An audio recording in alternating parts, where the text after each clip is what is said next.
அசாம் கவுகாத்தி பக்கத்தில் வந்து ஒரு ஃபாரஸ்ட் ஏரியா இருக்குது. அந்த ஃபாரஸ்ட் ஏரியா பக்கத்தில் வந்து பார்த்திங்கன்னா அதிக அளவு புல்வெளி இருக்குது.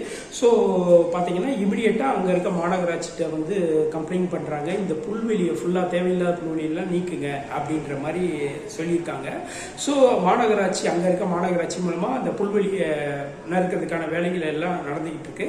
ஸோ அப்படி நடந்துக்கிட்டு இருக்க சமயத்தில் வந்து ஒரு பேக் இருக்குது. அந்த பேக் பார்த்து இது பழைய பேக், தூரத்துலேருந்து பார்க்குறப்போ பழைய பேக் மாதிரி, கிட்ட போய் பார்த்து புது பேக் இருக்குது. இப்போ புது பேக்கில் வந்து தொடுறாங்க. பார்த்தீங்கன்னா தொட்டு பார்த்தா பின்னாடி அந்த சைடு வந்து 2 கால் வந்து வெளியில் நிற்கிது. ஸோ இமிடியேட்டாக அரண்டு போயிட்டு போலீஸ்க்கு வந்து கம்ப்ளைண்ட் பண்ணுறாங்க. போலீஸ் வந்து பார்க்குறப்ப அது அந்த பேக்குக்குள்ளே 10 வயது சிறுவனுடைய உடல் இருக்குது. கொல்லப்பட்டு இறந்த சிறுவனுடைய உடல். இமிடியேட்டாக வந்து போலீஸ் அதை வந்து போஸ்ட்மார்ட்டத்துக்கு கொண்டு போகிறாங்க. ஸோ இதுக்கிடையில் வந்து அந்த ஏரியாவில் உள்ள கேமராவை ஆய்வு செய்கிறாங்க. ஏன்னா அந்த ஏரியாவில் வந்து என்னென்னா அந்த மெயின் பகுதியில் உள்ள கேமரா வந்து இல்லை. ஏன்னா அது வந்து கொஞ்சம் காடு மாதிரி ஒரு பகுதி போல். ஸோ கேமரா இல்லை. ஸோ இங்கே ஏதாவது செல்ஃபோன் சிக்னல் இருக்கும், அதை வச்சு பார்க்குறாங்க. அவங்களுக்கு சரியாக வந்து கிடைக்கல. ஸோ இமிடியேட்டாக வந்து போஸ்ட்மார்ட்டம் ஒரு சைடு போகுது. ஒரு சைடு வந்து அந்த பக்கத்தில் இருக்க ஏரியா ஸ்டேஷனில் வந்து யாராவது சிறுவர்கள் காணாமல் போயிருக்காங்கன்னு லிஸ்ட் எடுக்கிறாங்க. அப்போ வந்து ஒரு சிறுவன் காணான்ற ஒரு லிஸ்ட்டு வந்து வருது. ஸோ இமிடியேட்டாக வந்து அந்த வீட்டுக்கு போகிறாங்க. சிறுவனை பற்றி கேட்குறாங்க. சிறுவனை பற்றி கேட்குறப்ப என்னென்னா, அவன் டியூஷன் போயிருந்தான். டியூஷன் போயிட்டு நான் அந்த டீச்சர்கிட்ட கேட்குறேன், அவங்க வந்து வீட்டுக்கு போயிட்டான் அப்படின்னாங்க. நைட்டு 10 மணி ஆகியும் வரல, நான் அதனால தான் போலீஸில் வந்து கம்ப்ளைண்ட் பண்ணியிருக்கேன் அப்படின்ற மாதிரி சொல்லியிருக்காங்க. ஸோ இது ஒரு கேட்டகரி. ஸோ இதுக்கடுத்து இமிடியேட்டாக போலீஸ் வந்து என்னென்னா அதுக்கான விசாரணை எல்லாம் வந்து முடக்கி விடுறாங்க. 1 நாள் 2 நாள் அப்படியே போகுது. ஸோ இதுக்கிடையில் வந்து என்னென்னா அந்த அம்மாவை வந்து கூப்பிட்டு வந்து டெட் பாடி இருக்கிறத காமிக்கிறாங்க. அவங்க பார்த்துட்டு இது என் பையன் தான், என் பையனை வந்து யாரை கொண்டிருக்காங்க, என் பையனை கொண்டவங்களை வந்து நீங்கள் பிடிச்சு கொடுக்கணும் அப்படின்ட்டு வந்து போலீஸ்கிட்ட வந்து சண்டை போடுறாங்க. ஸோ இது ஒரு கேட்டகரி போய்கிட்டு இருக்கு.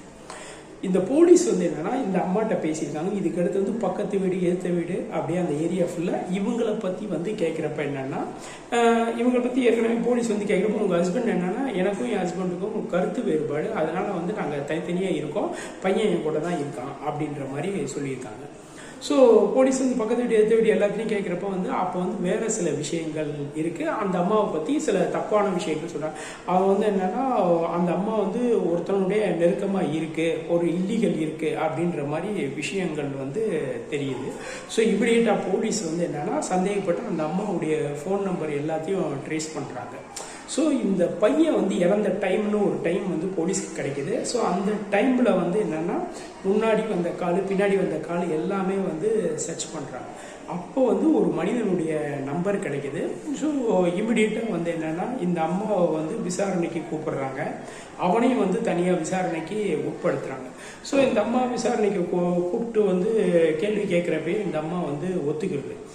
எனக்கும் ஜீத்துன்றவருக்கும் ஒரு தொடர்பு இருக்குது. அந்த தொடர்பு நீண்ட நாள் போய்கிட்டு இருக்கு. ஒரு ஸ்டேஜில் வந்து ஜீத்து வந்து கல்யாணத்துக்கு சம்மதிச்சிட்டாரு. ஆனால் என்ன சொல்கிறாருன்னா, இது உன்னுடைய குழந்தைய வந்து நான் வந்து என்னுடைய பையனாலாம் வளர்க்க முடியாது, அவன் இல்லைன்னா நான் அவன் வந்து கல்யாணம் பண்ணிக்கிறேன் அப்படின்ற மாதிரி சொல்லியிருக்கான்.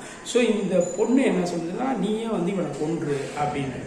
ஸோ என்னென்னா ஒரு நாள் டைம் முடிவு பண்ணி இவனை வந்து அந்த சாக்லேட் கொடுத்து இந்த பையனை வந்து ஜீத்து வந்து கூட்டிகிட்டு போய் அந்த புதர் நிறைந்த ஒரு பகுதியில் வந்து கூட்டிகிட்டு போய் கழுத்து நெரிச்சு கொண்டு வந்த பேக்குக்குள்ளே வந்து சொல்லி வச்சுட்டு யாரும் இங்கிட்டு வரமாட்டாங்கன்னு சொல்லி வச்சுட்டு அவன் பாட்டுக்கு போயிட்டான். ஸோ வந்து என்னென்னா இந்த அம்மா சொன்ன விஷயம் எல்லாத்தையும் வச்சு தீத்துட்டையும் ட்ரீட்மெண்ட் கொடுத்து பண்ணுறாங்க. ஸோ இமிடியேட்டாக 2 பேர்த்தையும் போலீஸ் வந்து அரெஸ்ட் பண்ணி உள்ளே வச்சுட்டாங்க. இது எல்லாமே நடந்தது அன்னையர் தினத்தில்.